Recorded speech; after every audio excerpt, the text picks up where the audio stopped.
عمرے کو سٹارٹ کرنا ہے، پہلے اچھی طرح دیکھ لیجئے حجر اسود کہاں ہے۔ حجر اسود کو معلوم کرنے کے بعد اب آپ نے استباء کرنا ہے۔ آپ نے حجر اسود کو تلاش کرنے کا ایک طریقہ یہ بھی ہے کہ ایک گرین لائٹ وہاں پر لگائی گئی ہے، یعنی حجر اسود کی بالکل سیدھ میں حرم پاک میں سبز لائٹ ہے، اور ویسے بھی اندازہ ہو جاتا ہے وہاں لوگ کھڑے ہو کر استلام کر رہے ہوتے ہیں۔ حجر اسود تک جا کر بوسہ دینا آج کے دور میں تو بہت مشکل ہو گیا ہے، وہاں رش بھی بہت ہے، اور یہ کوئی مقابلہ کرنے تو ہم گئے نہیں ہیں کہ جناب کسی کو دھکا دے کر کسی کو گرا کر میں اس کے اوپر چڑھ کر جا کر حجر اسود کو بوسہ دوں، یہ جگہ تو عاجزی کی ہے۔ تو اگر آپ کو محسوس ہو رہا ہے کہ بہت رش ہے تو ویسے حجر اسود کی طرف نہ جائیں، بلکہ حجر اسود کی سیدھ میں کھڑے ہو کر آپ نے استلام کرنا ہے۔ پہلے آپ طواف کی نیت کر لیں کہ اللہ میں طواف کا ارادہ کرتا ہوں، طواف کی نیت بھی عربی میں بھی موجود ہے، اسے میرے لیے آسان فرما، میرے لیے قبول فرما۔ سیدھا کاندھا آپ کھلا کر لیں گے اور بالکل حجر اسود کی سیدھ میں آ کر اپنے ہاتھوں کو اس طرح اٹھائیں گے کہ آپ کی کانوں کے چہرے کی سیدھ میں آ جائیں۔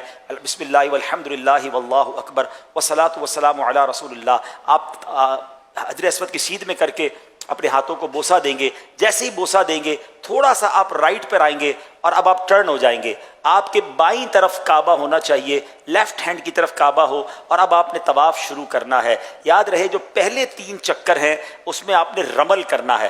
رمل کس کو کہتے ہیں؟ تھوڑا سا اکڑ کر چلنا۔ کچھ لوگ بڑا اچھل کود کر رہے ہوتے ہیں، ایسا نہیں کرنا ہے۔ آپ نے تھوڑا سا جس کو کہیں کہ اپنے کاندھوں کو چوڑا کر کے تیز تیز چلنا ہے، اور اس میں آپ نے اپنے جو پنجے ہیں اس کے بل چلنا ہے۔ اور یہ اس زمانے میں جب کفار ہوا کرتے تھے تو مسلمان ان پر ایک روب ڈالنے کے لیے اس طرح کیا کرتے تھے۔ تو پہلے 3 چکر میں رمل ہے، یاد رکھیے گا، وہ بھی مردوں کے لیے ہے، خواتین کے لیے نہیں ہے۔ اور اگر بہت رش ہے، آپ کو لگتا ہے میں رمل کروں گا اور لوگوں کو تکلیف ہوگی، ٹکر ہو جائے گی، تو پھر آپ نارمل چلیں گے۔ ہاں اگر رمل کرنے کے لیے آپ تھوڑا کعبے کے دور ہو جائیں نا، تھوڑا سا لانگ آپ چکر کر لیں، تو پھر آپ کا رمل بھی ہو جائے گا۔ تو اس سنت کو بھی ادا کریں۔ کچھ لوگ یہ بھول جاتے ہیں، 3 چکر رمل کرنے کے بعد وہ پھر کاندھا چھپا لیتے ہیں، تو ایسا نہیں ہے۔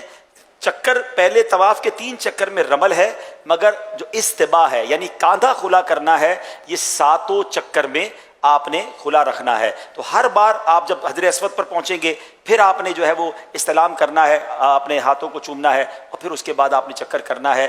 استلام 8 ہوں گے اور چکر 7 ہوں گے۔ طواف کی تسبیح 7 رکھیں، کیونکہ بعض اوقات انسان چکر بھول جاتا ہے، تو طواف کی تسبیح ہوگی تو آپ کو چکر یاد رہیں گے۔ اگر کچھ وظائف باندھ لیں کہ میں نے پہلے چکر میں یہ پڑھنا ہے، دوسرے میں یہ پڑھنا ہے، اور اس کی عادت بن جائے گی، تو پھر آپ کو چکر بھولنا جو ہے وہ مشکل ہو جائے گا۔ اچھا، جیسے طواف کمپلیٹ ہوگا تو آپ نے سیدھا کاندھا پھر جو ہے، اب چونکہ نوافل پڑھنے تو آپ نے اس کو ڈھک لینا ہے۔ اچھا، اب نوافل جو پڑھنے ہیں اس میں یہ آپ نے ضرور دیکھنا ہوگا کہ کوئی مکروہ وقت تو نہیں ہے۔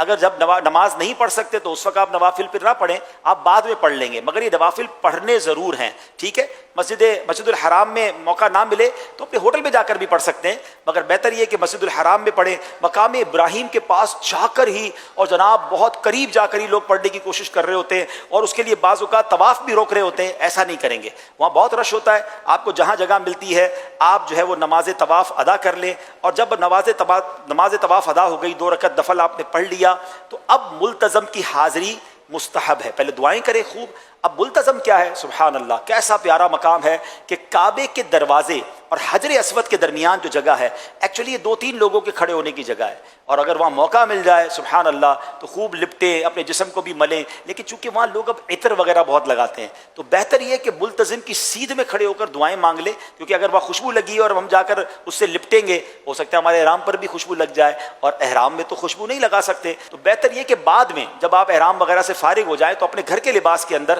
پھر جا کے کوشش کریں، اگر ایسا ٹائم ہو اس میں بھی یہ دیکھنا ہوگا کسی کو دھکے نہیں دینے، کسی کو تکلیف نہیں دینی۔ اگر تکلیف دیے بغیر آپ ملتزم سے لپٹ سکتے ہیں تو سبحان اللہ، یہ تو نبی پاک علیہ الصلوۃ والسلام کا انداز ہے کہ آقا نے اپنے چہرے کو لگایا، صحابہ یہاں آنسو بہایا کرتے تھے، تو آپ نے وہاں پر خوب دعائیں کرنی ہیں۔ ملتزم کی دعائیں بھی الحمدللہ رفیق الحرمین میں لکھی ہیں کہ وہاں کیا دعائیں کرنی ہیں۔ اس کے بعد پھر آپ نے جب ملتزم سے دعا وغیرہ سے فارغ ہو جائیں تو اب آپ آئیں زمزم شریف پینے کے لیے۔ سبحان اللہ، پہلے تو زمزم کا کنواں ہوتا تھا، اب وہاں پر کولر لگا دیے گئے ہیں، تو آپ کولرز کے پاس آ جائیں اور وہاں کر آپ زمزم پئیں۔ اور سبحان اللہ، زمزم کی تو کیا بات ہے کہ نبی پاک علیہ الصلوۃ والسلام فرماتے ہیں ہمارے اور منافقین کے درمیان فرق ہے کہ وہ زمزم پیٹ بھر کر نہیں پیتے، تو زمزم پئیں، دبا کے پئیں، آئے ہائے، اور کعبے کو دیکھ کر تو زمزم پینے کا مزہ ہے، اس کا مزہ ہی اور ہے۔ بہرحال میرے پیارے اسلامی بھائیو، اب آپ فارغ ہو گئے، طواف سے، اب اگر تھکیں تو تھوڑا سا مزید حرم میں بیٹھ جائیں، اور فریش فیل کر رہے ہیں تو اب آپ صفا مروہ کی سعی کے لیے جائیں گے۔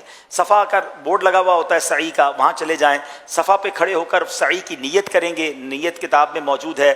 اس کے بعد آپ نے وہاں پر دعائیں کرنی ہیں۔ بہتر یہ کہ 25 قرآن پاک کی آیات جتنی دیر میں تلاوت ہوتی ہے اتنی دیر دعائیں کریں، یہ خاص دعاؤں کی قبولیت کا وقت ہے۔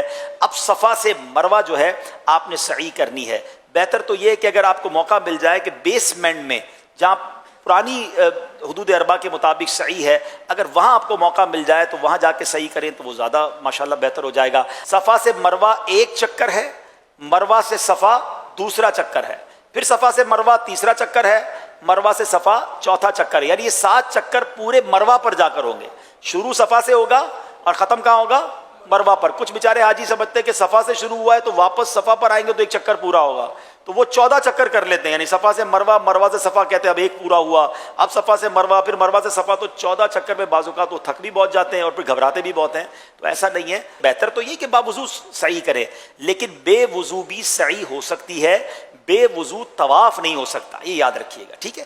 اچھا، اب آپ نے صفا مروہ کی سعی کرنی ہے، اس میں ایک خوبصورت چیز آپ نے یہ دیکھنی ہے کہ میلین اخضرین، گرین لائٹس آئیں گی تو وہاں آپ نے دوڑنا ہے، مردوں نے دوڑنا ہے، مگر اس دوڑنے میں بھی یہ خیال رکھنا ہے کہ احرام بھی سنبھلے، بے پردگی بھی نہ ہو اور کسی کو تکلیف بھی نہ ہو۔ رش ہے تو پھر آپ نارمل چال سے چلیں، آپ کو لگ رہا ہے جگہ ہے تو آپ دوڑیں گے، مگر مرد دوڑیں گے، خواتین اسلامی بہنیں نہیں دوڑیں گی۔ تو اب آپ جب 7 چکر پورے کر لیں گے تو سبحان اللہ، اب آپ کا عمرہ کمپلیٹ ہو گیا ہے۔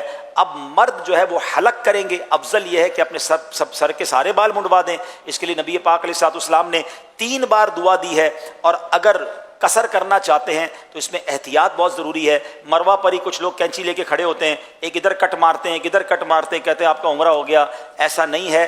چوتھائی سر کے بال، 1/4، چوتھائی کس کو کہتے ہیں؟ کوارٹر، ٹھیک ہے، یعنی پورے سر کا چوتھا حصہ اور اس کے کم از کم 1 پورے کے برابر بال کٹ جائیں، یہ قصر لازمی ہے، اس کے بغیر آپ احرام سے باہر نہیں آئیں گے۔ تو بہتر احتیاط تو اسی میں ہے کہ یار سب کچھ وہاں پر قربان، تو بال ہی سارے اتار دیں تو انشاءاللہ پھر تو ٹینشن ہی نہیں ہے۔ لیکن اگر قصر کروانا ہے تو پھر آپ ایک پراپر جو نائی ہوتا ہے اس کے دکان پہ جائیں، اس کو کہیں بھائی میرے سارے بالوں سے 1 انچ کاٹ دیں، تاکہ آپ کو تسلی رہے کہ چوتھائی تو ہو ہی گیا ہوگا، ٹھیک ہے۔ اسلامی بہنیں حلق نہیں کروائیں گی، ظاہر ہے وہ صرف قصر ہی کریں گی، تو اس کے لیے بہتر طریقہ یہ کہ اپنی چٹیا کا جو آخری حصہ ہے اس کو لپیٹ لے اپنی انگلی کے گرد، اور وہ کینچی سے خود بھی کاٹ سکتی ہیں۔ 1 پورے بال چوتھائی سر کے اسلامی بہنوں کو بھی کاٹنا ضروری ہے، تب جا کے ان کا قصر ہوگا۔ تو احتیاط یہی ہے کہ وہ اپنے پورے بالوں کا جو اینڈ ہوتا ہے جہاں پر چٹیا کا آخری حصہ اپنی انگلی کے گرد لپیٹ لیں، یا 1 پورا ناپ کر اس کو اپنے ہاتھ سے ہی کینچی سے کاٹ لیں، تو ان کا بھی یہ جو تقصیر ہے یہ ہو جائے گی ماشاءاللہ۔